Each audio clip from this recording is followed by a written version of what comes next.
welcome to TayTime. Coming on here with a random thought. It's not partial related.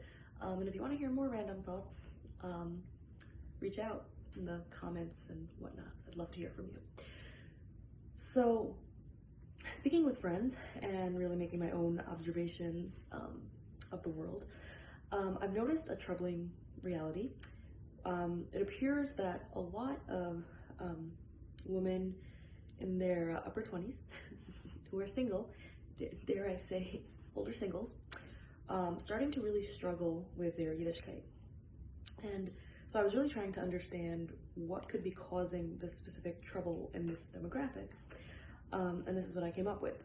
So basically, we know that the relationships that we experience in this world are supposed to help us understand those same dynamics in our relationship with Hashem.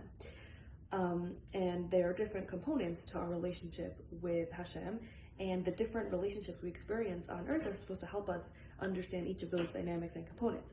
So we have our first relationship with Hashem. We experience it as a caregiver, because that's the first relationship we have with our parent. And so the first dynamic of relationship we have with Hashem is as a father. And then throughout our development, we start experiencing different types of relationships where we have a relationship as a chaver, a friend, as a rebbe. Like, we see Hashem in all these different capacities. So when you get to your 20s, your neshama is up to the level of development where it's ready to experience a relationship with Hashem as a spouse, as a partner, through a marriage with Hashem. And see, the problem is if you remain single, you're missing that earthly representation of that relationship. And so now your neshama is yearning for an experience, for a relationship that you don't really know how to have. So basically that's the problem. And I think finding the root of the problem is like half the battle. But I also don't just want to, say, hey, here's the problem, without at least offering some piece of advice. And I'm not saying that this advice is perfect or great or whatever, because we are in Galus, and we also don't have a king of Klal Yisrael right now, but we're still supposed to try to relate to Hashem as our king.